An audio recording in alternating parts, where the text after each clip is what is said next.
Alright, new garage. Hell yeah, this garage is way sicker. Hell yeah, like it's got a built-in bench. But there's been some developments. First off, we got, you know, tried and true daily driver. We got the Lexus. Kate's washing her for the first time since we moved into the new house. And we have a couple new cars to introduce. This, first off, this is a 1985 Toyota pickup truck. It's a 22R carbureted, single owner, 300-something thousand miles. I think it's got a blown head gasket, and the brake lights like to stay on randomly. It was my late Uncle Rawls, and he passed, and I bought it off his son, my cousin, and shout out Ryan. And I want to basically preserve it. We'll talk more about the plans on that later, but that's just what it is, so you understand what I'm talking about when I say the truck. Over here we have something we just picked up today, which is a 83 or 84 Supra P-type, I think, because it doesn't have the flares. Correct me if I'm wrong. It's got a running 5 MGE and 5-speed, so it's got the W series transmission, and I'm not sure if it has the LSD in or not. I'll have to check the VIN. But this car will be for a part out, for the eBay part out business. So that one's coming up soon, so if you see anything you want, you just let me know, drop a comment or hit me up on Instagram, and we'll go from there. And then finally, over here, this car. This car I got as an additional part out. This is a 85 Z31 300ZX turbo model. It does not have an engine, it does not have a transmission, but it does have a rear end. And that rear end is the bulletproof R200 differential and the axles. And that diff and axle will be going into the S12 eventually. Everything else on the car will be for sale. So if you see something you need, such as the T-tops, anything, leave a comment or hit me up on Instagram at Nimbus_drift. S12 on jack stands again. I want to look at this fender from behind. So I gotta take off the fender liner and get a look back there. So hopefully we can push this out a little bit more. Okay, I got the fender liner off. Tuck some wires in there. Now what? I don't know. I'm just gonna push on it and try to push it out some.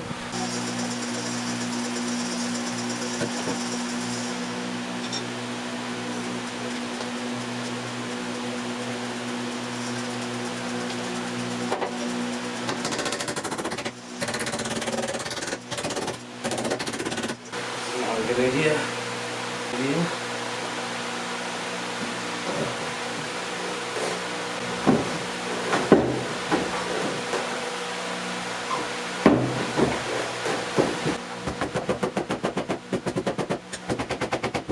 This is terrible. Don't do what I'm doing. I didn't know that these two were separate pieces. It's gonna be pretty bacon, but it'll still be better than it was.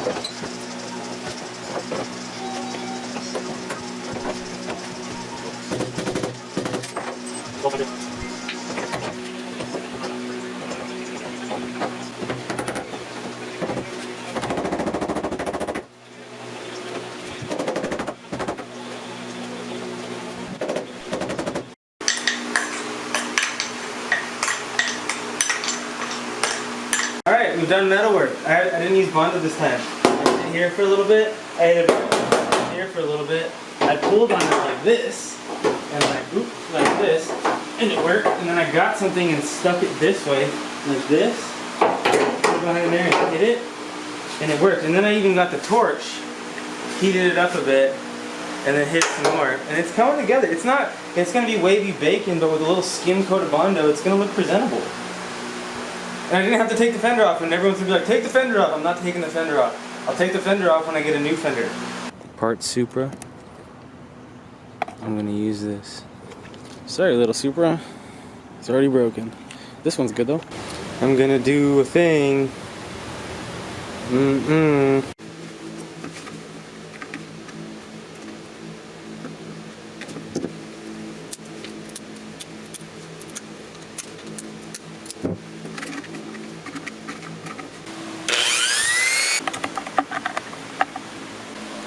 Lol. Dude, that's AIDS. Gotta decide how much shit I want to take off. Probably not very much. So the corner lights come out easy. 2 bolts there, and it attaches to the grill. Grill is these clips right here that you just kind of like squeeze and they pop out. You twist them with the flathead, and then under here you gotta get a flathead and pop this one right here, this one right here. Mine was broken, but there's also one right there. There's a bunch of the front end parts. You got the AIDS side. Grill came off alright. Got these, gonna refresh. All the hardware's in a little baggie. I have to decide if I want to delete that with Bondo or just fix it. Alright, so I started taping for sanding. It's a nightmare, but just chugging along. Got the tail light and center garnish off. Cleaned it up a little bit. Admiring my old handiwork. Absolutely AIDS, terrible. I can't believe I did that. So this angle clearly shows that the car has been hit before. You can see right here, they didn't even paint it or anything. It's actually just bent roughly back into shape. They didn't paint it and it's starting to rust.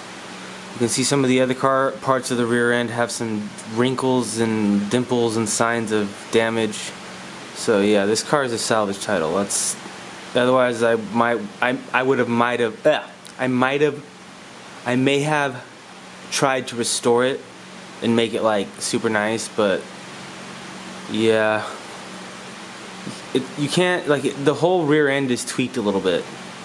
Like from the rear strut towers back, basically the whole rear end's tweaked. This is pretty straight looking, but the bumper doesn't even fit correctly. So, but just to give you an idea, this is why this car is going full drift car.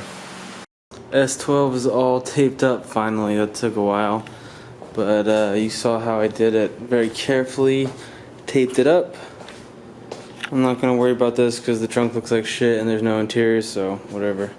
There's no interior in the trunk, but this is all taped up, so I can finally start sanding it. And then once, you know, we'll start the sanding process. I'll explain that as we go, but for now, I'm gonna call it there. That was a lot of work. Hell yeah. Things gonna look alright. Hella weird to see it without those letters on it. Yep.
S12 is all taped up finally. That took a while, but you saw how I did it very carefully.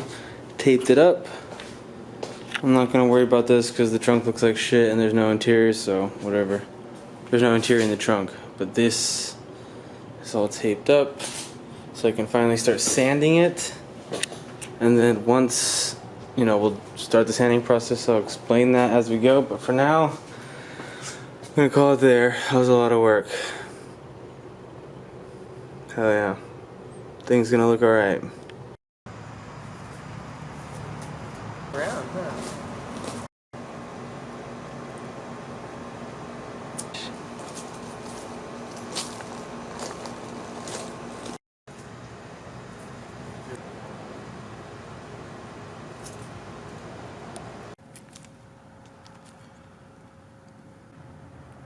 Spicy ground.